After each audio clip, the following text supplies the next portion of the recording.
Okay. All right. That's what's happening. I'm here. Where you at? Where you at? Where you at? Where you at?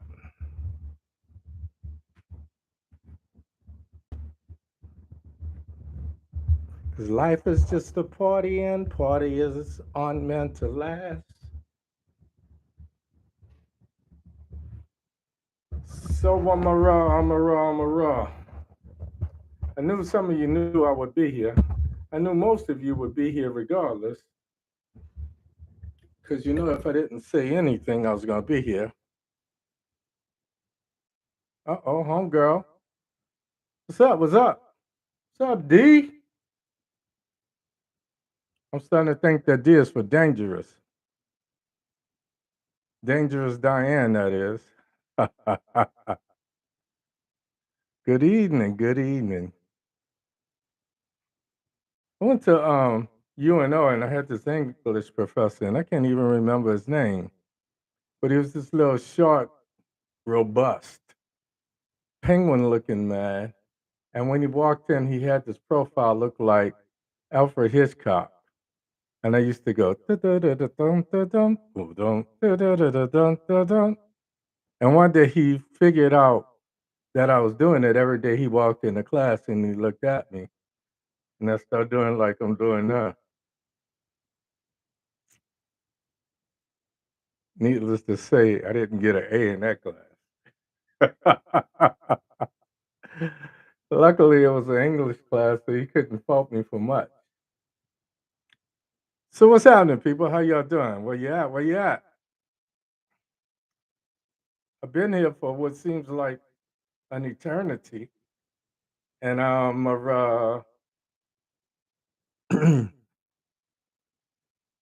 so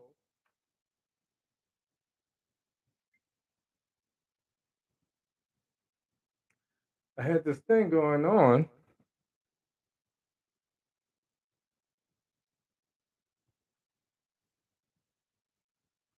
but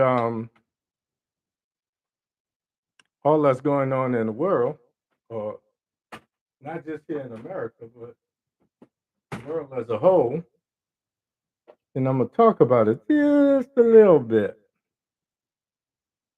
I I kind of call it monkey see, monkey do, because it seems like the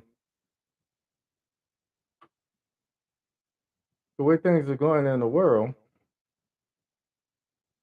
I keep hearing this Prince, 1999. Mommy, why does everybody have a bomb?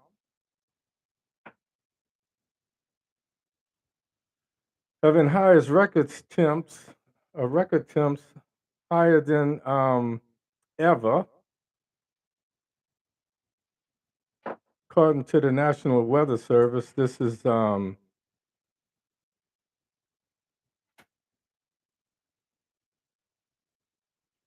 hottest July since they've been keeping the record, and they say probably the hottest ever.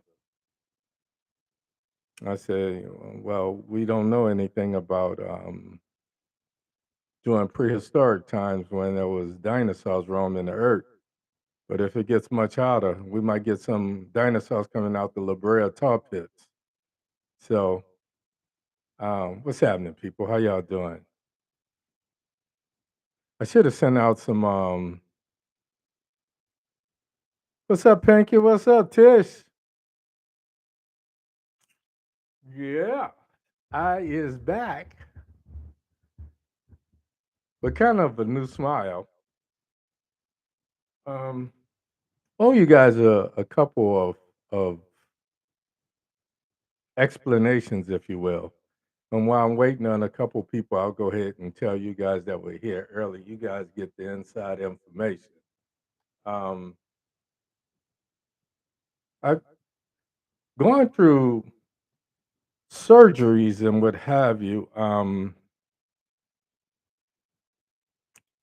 I had this thing cut out my elbow, and I didn't post it because I don't like making the. I'm not one of those people that's going to be calling on my prayer warriors. I talk to God. I don't. Maybe I'm selfish on my part, but I feel like I don't need anyone to advocate advocate for my spirituality on my behalf. So I'll talk to God myself, and then you know I'll leave it right there with our conversation, he and I.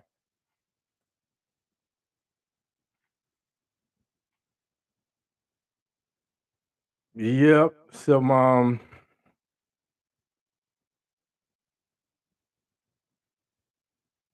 it seems we have a few more delusional leaders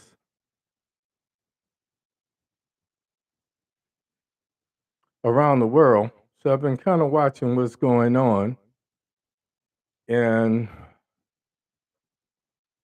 addition to these wildfires that are going on in Italy and Greece and America and Canada and here and there and everywhere, we're having these world leaders that want to rule the world. So I've been hearing these two songs from the 80s, you know, everybody wants to, that Tears for Fear. Everybody wants to rule the world. I've been hearing that, and I've been hearing this Prince as well, you know. So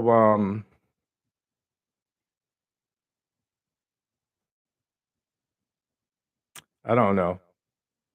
I don't know.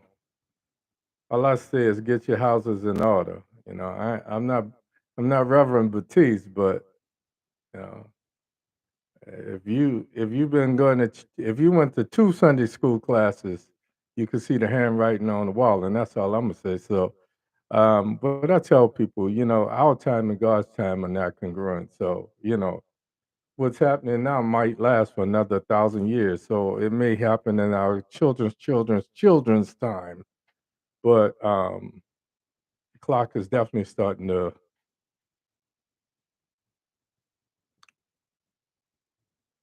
tick. So what was I saying? I had a surgery on my elbow. I had this little lesion, if you will, removed from my elbow. And I might post pictures now that everything is done, over and done with. But I didn't want to make a big deal about it because I was claiming victory in the beginning. And just like I said it had happened, they cut it out, sent it to the lab, stitched up my arm, and it came back benign. And I didn't think it was anything. So I was right in my anticipation of what was going on. So um, I had that, and then I had some dental stuff done, and then I had some things relating to some of the stuff I'm doing around the house. So it was the what I call a perfect storm, and it just kind of threw me for a loop. Even Superman has his kryptonite.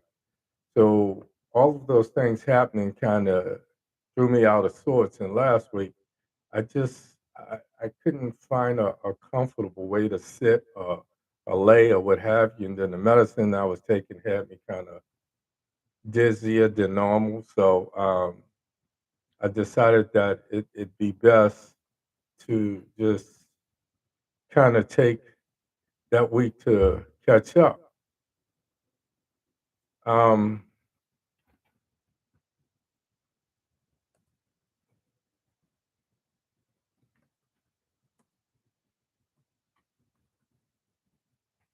remember,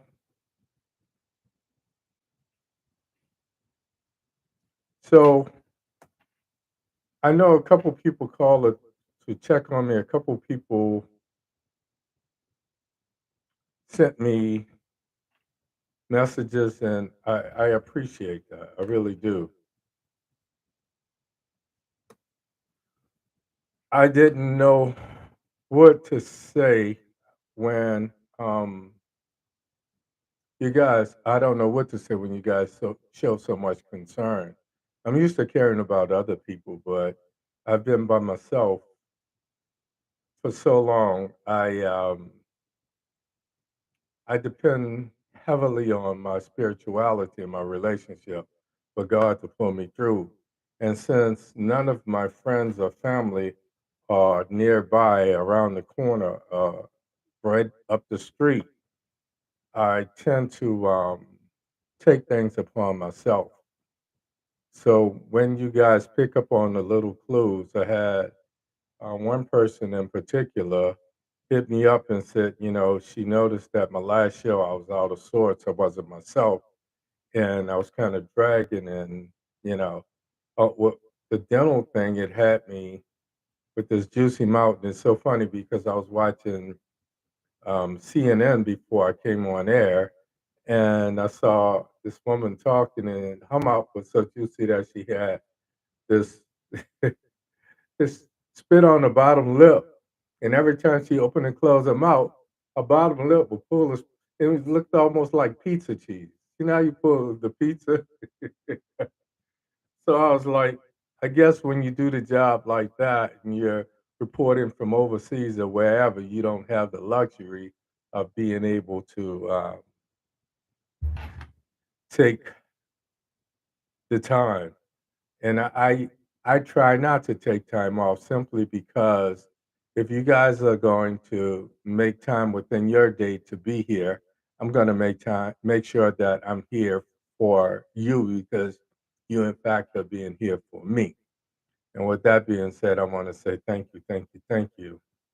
Um, we're probably going to be going with a little bit of a skeleton crew. I didn't put out an announcement saying that we had a show tonight. Now, I figured most people would show up simply because I didn't say that we didn't have a show, but I guess a few people.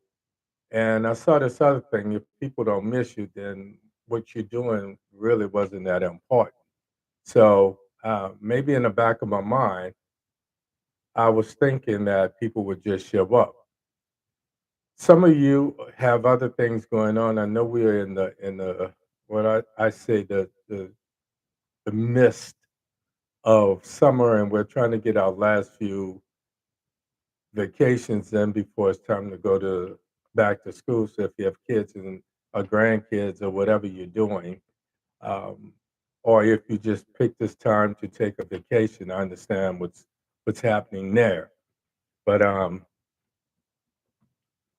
got a couple things I want to say tonight, and then I'm gonna get out of here. I'm gonna make tonight quick, and I shouldn't say that because every time I say that, um, it seems like I do like a Baptist preacher, and I get carried away, and I go on from from Alpha to Omega, talking about this, that, and the other. But no, seriously,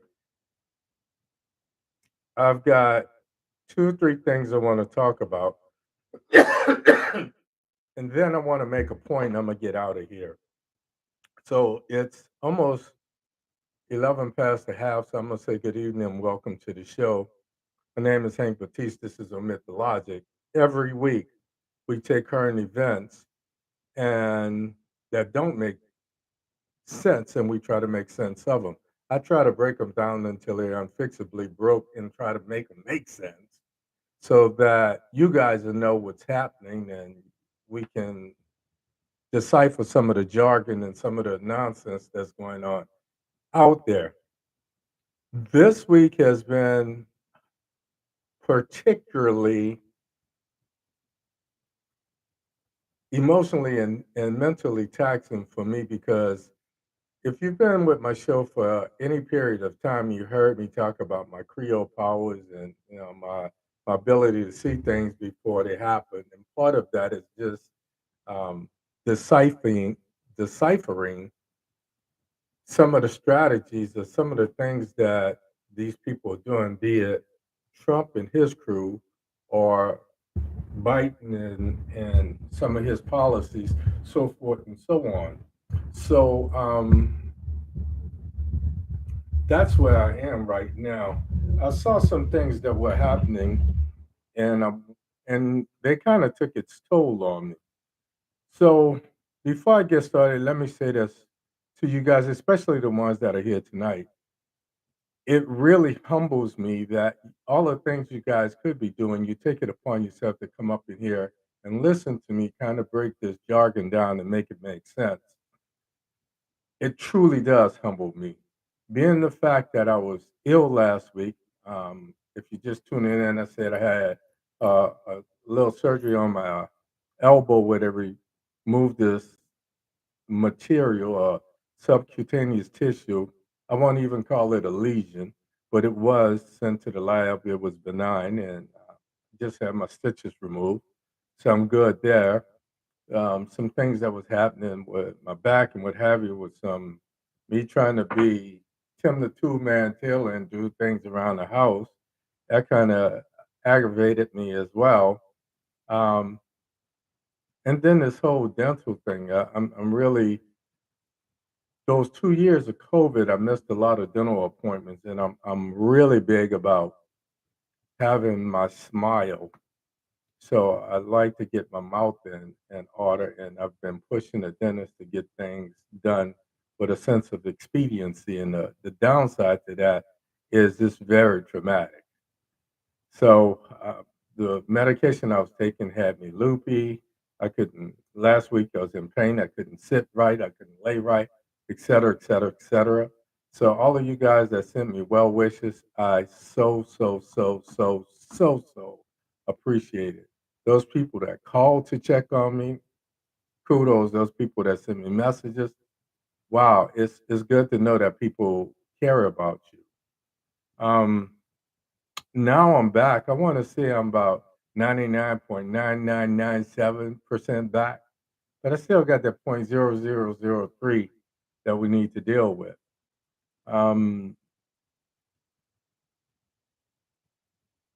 what has happened this week has shown me a couple things. I keep saying that monkey see, monkey do. And when I talk to you, I always talk about the voices in my head. And a lot of times I have to kind of talk to myself. I put things down, I make notes, and then I go back and I decipher the notes, I read the notes, and then I reanalyze after having a moment to think about it. I want it to be coherent, I want it to be concise, I want it to be right before I present it to you. So all of that I go through. And this week, the voices in my head are truly just overwhelmed. They're overwhelmed because after in a lot of ways with all the things we have going on, and let me just kind of take a little sidebar detour here. But all the things we have going on, all the problems we have, America still is the best place.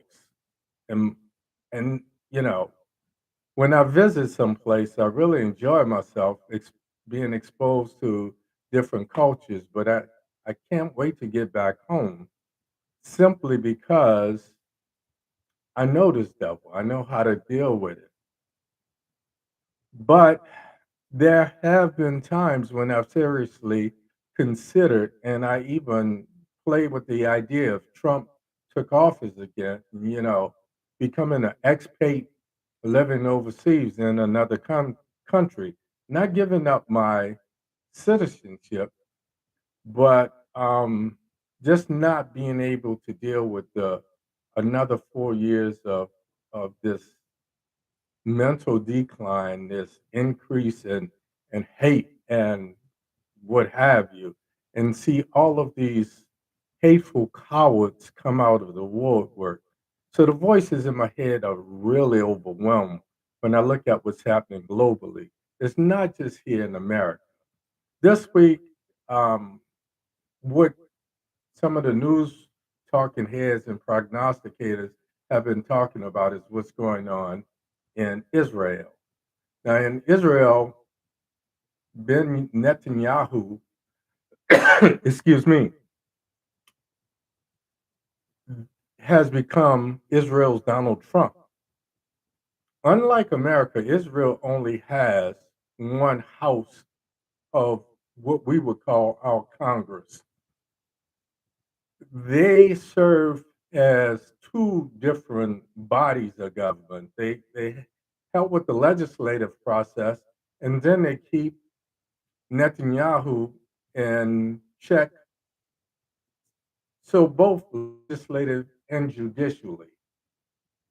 So they have their own little Supreme Court that serves it under this body as well.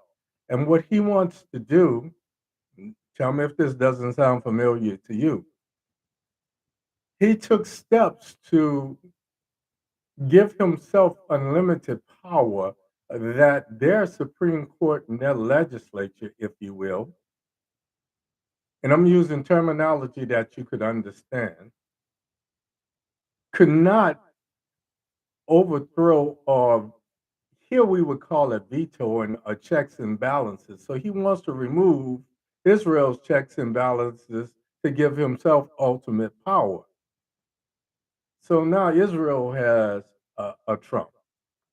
Then you add to that, I'm watching this woman in Italy who wants to do somewhat of the same thing, and they were comparing her to Mussolini in his fascism. And I'm like, is this monkey see, monkey do? Is this mommy, everybody has a Trump? You know what I mean?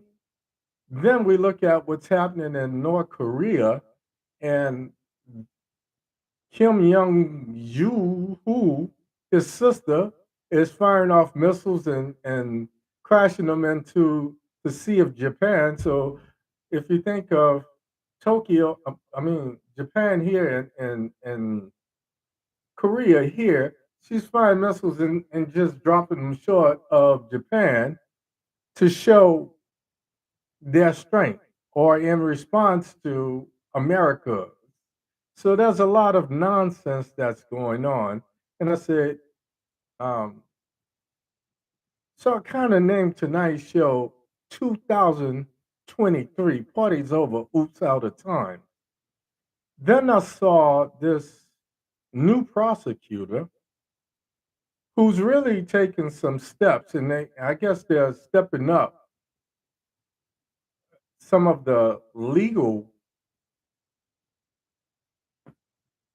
I want to say indictments, but being indicted means nothing if there's no trial, if there's no speedy trial for the sake of America, for the people in America. And then I look at the fact that Trump is behaving like he's not in any trouble whatsoever. So he's traveling around the country, if you will. Yesterday he was in New Orleans. He's traveling around the country supposedly to have rallies, but what he's really doing, in my estimation, is he's building an army. He's building this army of supporters and disciples who are ready to lay down their lives. And he's already made it clear that he wants to do away with parts of the Constitution and make himself the supreme being in America so that nobody can tell him what to do. So Congress won't have a word on it, Supreme Court won't have a word in it, and it'll be him and only him. So I was dreaming when I wrote this, forgive me if it goes astray. When I woke up this morning, I could have sworn. Sky was so purple, there were people running. And I kid you not, I had this crazy dream. Maybe I went to sleep after watching CNN and MSNBC. But this was in my consciousness, in my Creole powers, if you will. I was looking at what could happen. And the thing that my mom always taught me, and even in probability and logic, you have to look at the probability of things happening. I take it a step forward further. I say, I plan for the worst case scenario, and then everything else falls within that spectrum, if you will. So that's where I am. So Israel has its own delusional Donnie. Italy has its first woman supreme leader who wants to be like Mussolini. And back in the day, there was what we called the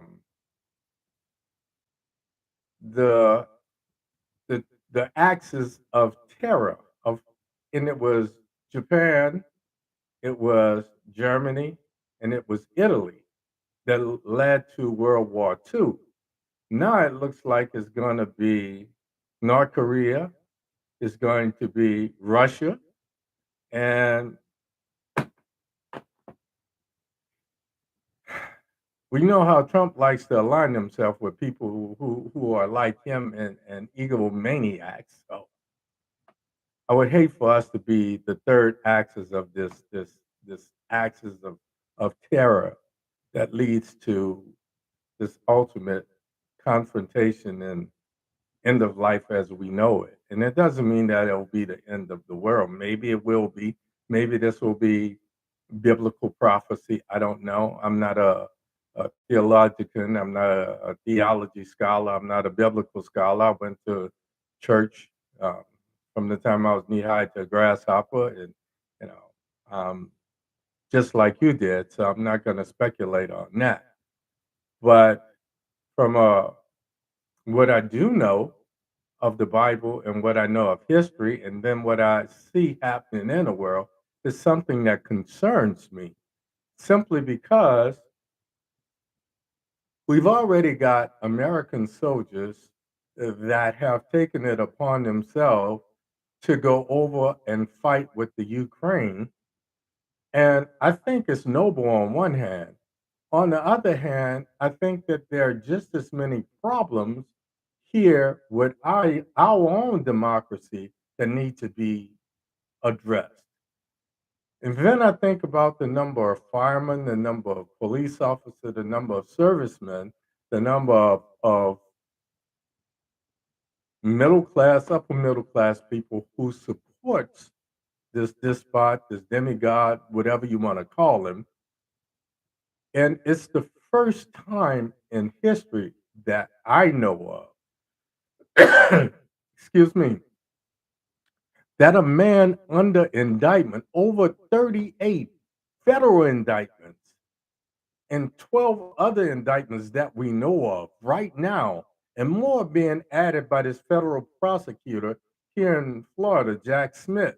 So Jack Smith has done more in the last 8 months to try to corral this despot in. But the problem is, he's still traveling around the country inciting people. So the coup, January the 6th, was a failed coup d'etat.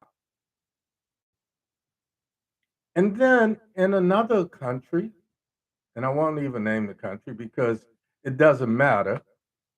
I don't believe in beating up on other countries, and not talking about our own country. But in another country, there was something similar, and they called it a coup. And then that person, and I will call him their own Donald Trump, because this has become the behavior now. If we can't get the power by basic means, by legal means, then we take it, we seize it. And it's been happening forever. True. We never thought it would happen here. But yeah, he said that it was not a full military coup. Well, with the number of police and military and militia and Proud Boys and Oath Keepers and so forth and so on, and white supremacists that we don't even know the names of, with this, the number of people that he's been inciting, and some prognosticators or talking heads are estimated that it's around almost in the 10 million. I find that hard to believe, but I know that there's enough idiots who are armed, who are willing to sacrifice themselves to try to A, overthrow the government, and B, do some things. And how I know this is true, because the other thing that happened this week, we saw Kevin McCarthy capitulating and saying that Biden, he's taking an inquiry to impeach Biden. Why? Because Trump wants it. Trump says Biden should be impeached. He wants that to happen because he doesn't feel he has time. He feels that if they could impeach, and this is how his twisted mind works, if we can get Biden impeached, then somehow I can usurp and the people will put me in because I really didn't lose the election anyway. So in his runner-up mind, he wants to get the seat by any means necessary. And McCarthy and some members of Congress are going along with him. That idiot Newt Gingrich says he don't think he should be impeached, but he thinks the inquiry should happen. So basically, they're trying to do anything to lessen Biden's popularity. You know how I feel about the situation.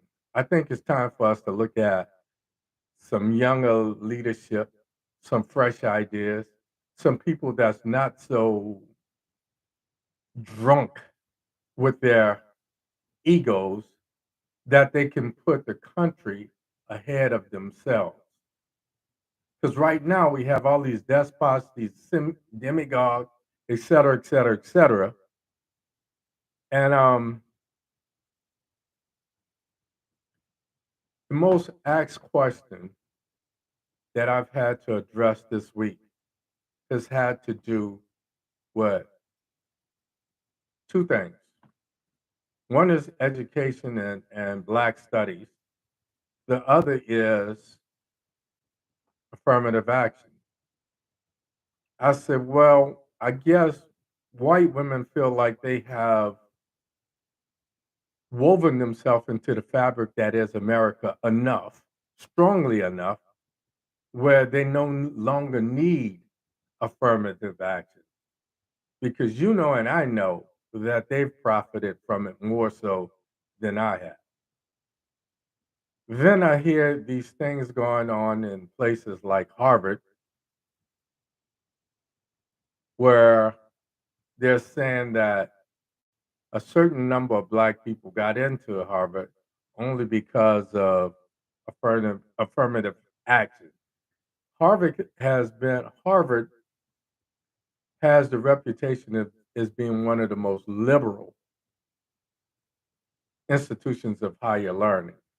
And if you look at CNN, the White House, and some of these places, having a business degree, having a master's in public administration, public policy, having a law degree, all of these degrees, and coming from Harvard, put you in a place where you are automatically looked at as being one of the movers and shakers.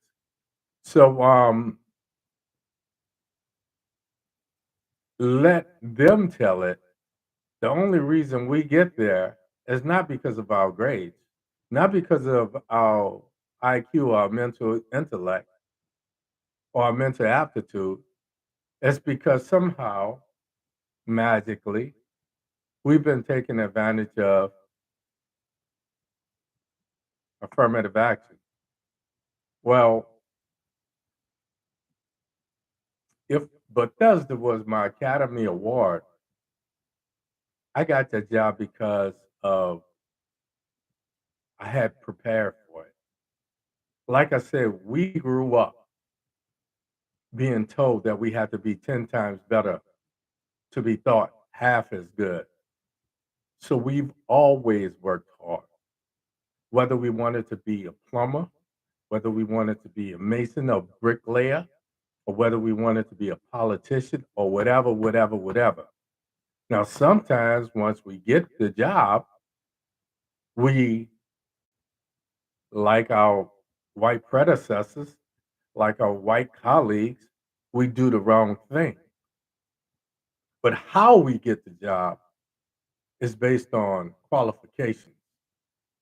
And I would push qualifications along, namely because we don't have an aunt or uncle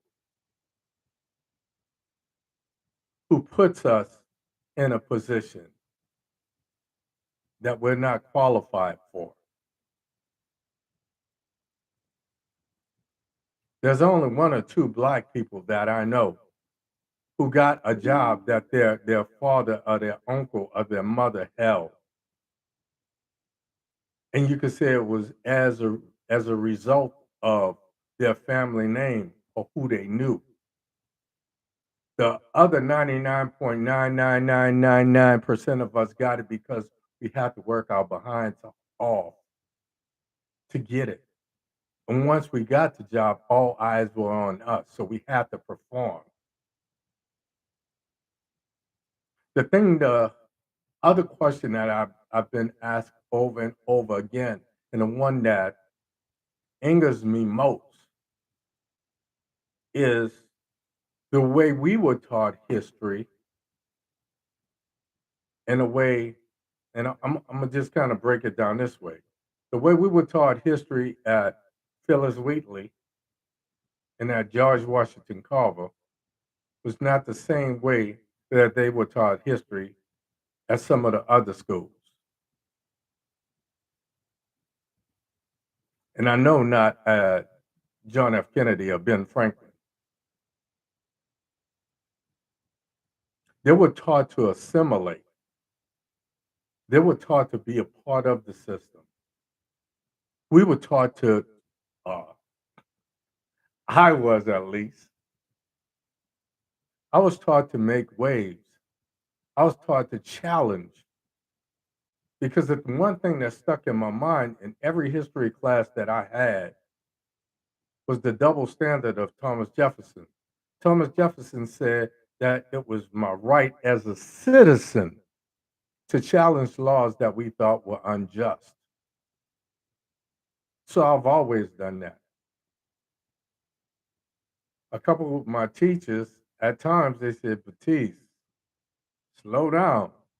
But when you're young and you're impotent, and I'm impotent.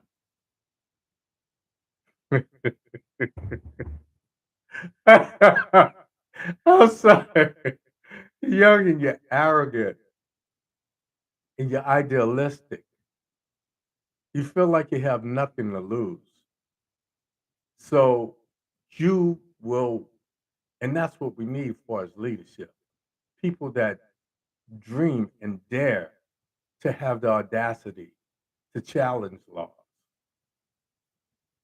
So when I hear about the Ron DeSantis who is tumbling in the polls, on one hand, it makes me feel good because I said all along, we have a lot of the people. Now, what gets me is people from the East Coast and the so called North always talking about people in the South being this, that, and the other. But what has changed the complexion of Florida is people coming here from the North with some of those racist white ideas and created a new Florida or a different South. See, I'm seeing it on a day-to-day basis.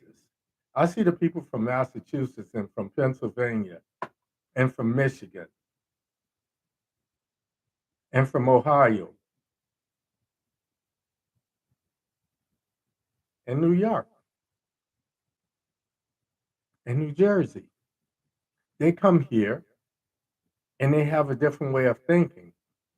They found their, just like we had this mass exodus to Atlanta, like Atlanta was our Mecca, they found Florida with their Ron DeSantis and their Donald Trump to be their Mecca.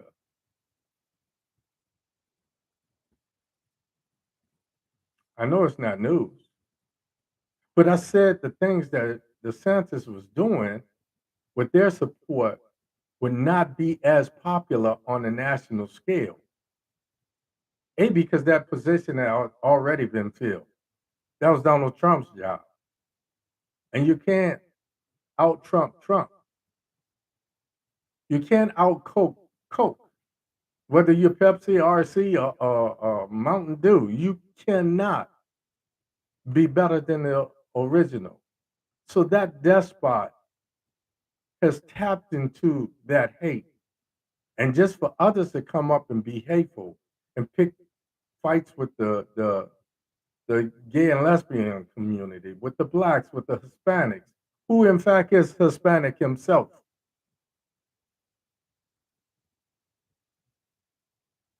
You can't do that on a national level because the people on a national scale have not profited from the things that you're doing here in the state of Florida. So, on one hand, I'm glad to see DeSantis failing. On the other hand, I'm glad to see Pence fall behind. But the thing that frightens me most is not that they denied us our history, because I promise you, most of us, of all the classes, we didn't pay attention in. History was probably at the top of the list. Sadly, because a man that doesn't know his history is doomed to relive it. And then here's the other thing that I've said time and time and time and time again. When we look, and this is not racist, this is observation. When we look at, and I hate to use this term, white people, but when we look at these people, those people, and what they have done to themselves, coming from Europe, as I've pointed out over and over and over again, all of the slave owners in the South were indentured servants and slaves themselves. I see, when I go places and I see guys with these Yellowstone hats, one of the number one shows on TV now is Yellowstone because it shows this fictional character, John Dutton, who lied, still killed to get his own Ponderosa. He took it from the Indians, and now he's fighting other white men, killing other white men in all these lawless ways to hold on to it. To the point, and does this not sound familiar? He becomes governor of the state of Montana, where he has this huge ranch that backs up to Yellowstone National Park.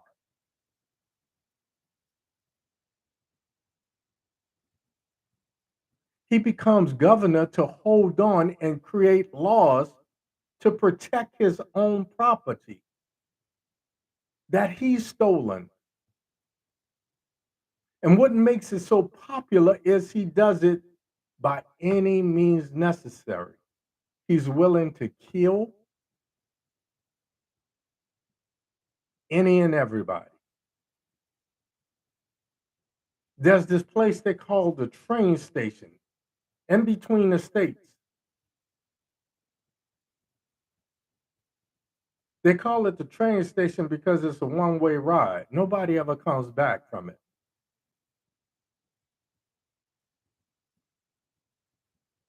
And so many white men especially watch this show, and I wonder if they don't have orgasms because it's something that they fantasize.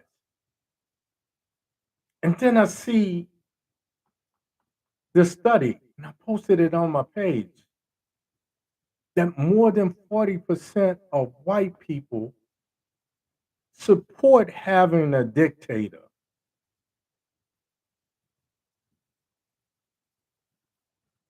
because they believe it secures their place.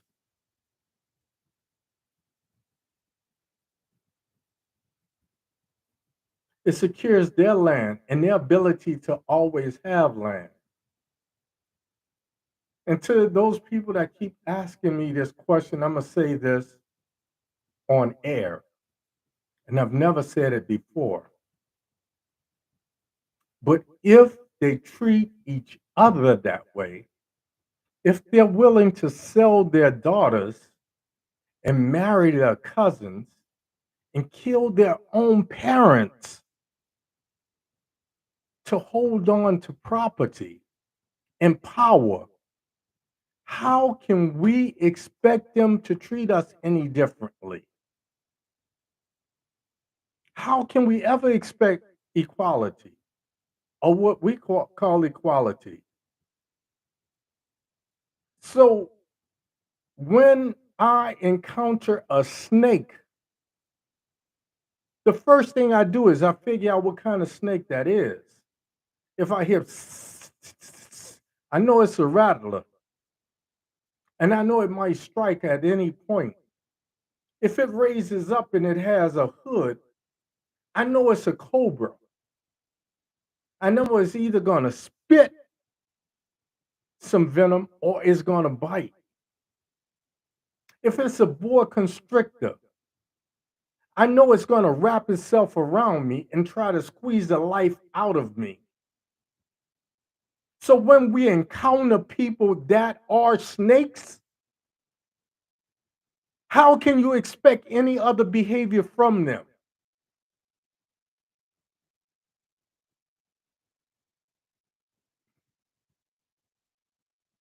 That's all I got.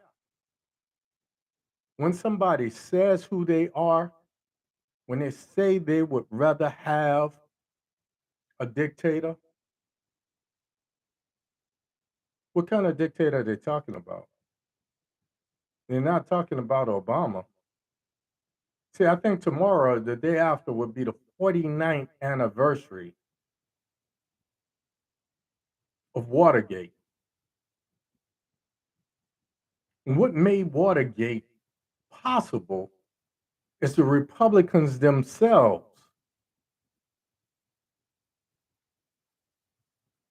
Goldwater and other Republicans went up to the White House and told Nixon that they could no longer support him in the things that he was doing. Today, we do not have that type of righteousness, oversight within the Republican Party. More importantly, when I hear the head of CBS say on camera, on the record, Donald Trump may be bad for democracy, but he's great for CBS and its ratings.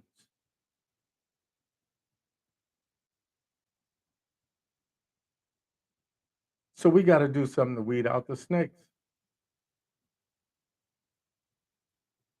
We got to stop dealing with people that will tolerate. It is what it is, folks. As I said, I was not feeling well last week. And all of you people that sent me messages and calls and text messages and DMs and all of that, checking on me, I am so appreciative that I'm besides myself. I'm back,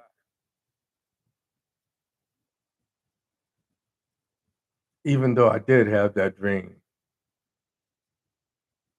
that life is just a party and parties weren't meant to last. So if I gotta die, I'm gonna listen to my body tonight. So before I go, first thing I'm gonna say is go to my YouTube. Sign up. OMITdaLOGIC. OMITdaLOGIC. OMITdaLOGIC. Yeah, I still have some dental stuff, so I still can't pronounce certain words yet. Sign up, subscribe, ring the bell, and most importantly, share it. Share the show with somebody. Okay, let me dance to you. Okay, now you satisfied? Now, did I satisfy the criteria for what? TikTok? Does it make it TikTok approved now? Do that for me. Do it for yourself. And remember where we are. If not for yourself, for your children, your children's children, and so forth and so on. Because as I say every week, don't be so afraid to die that you forget to live for a reason, for a purpose. And thank you for tuning in. I will see you next week, right here. Same Baptiste time, same Baptiste place. And finally, certainly not most least, as always, imparting of what you love. I wish you peace, 2 fingers to the sky. And like your man, Cat Grease, I'm out of here. Much love. And if I didn't piss you off, you didn't pay attention. If you don't feel nothing when you heaven help you. I'm out of here. Much love, people. That was my chair. I ain't for it. What's up? We love you and enjoy hearing the truth. Stay. I'll stay healthy. I try to stay humble too, but you know. But anyway, thank you. I appreciate y'all. I'm back in it. I'm in it. I'm in it to win it. I ain't new to this. I'm true to this. It can slow me down, but they can't stop me. You know? So y'all be good, people. I'm gonna give me something to eat.